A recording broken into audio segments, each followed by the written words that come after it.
We must obey Allah and His Messenger at all times. But after that, who else did He tell us to listen to and be close to? Your mother! Yes, well done. Who should I give my love to? My respect and my honor to? Who should I say goodbye to?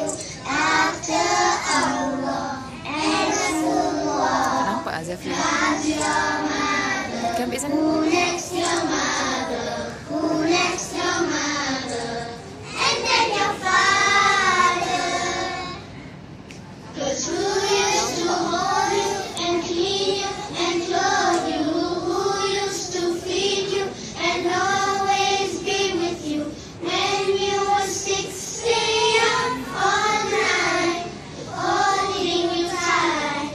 That's right, your mother, my mother.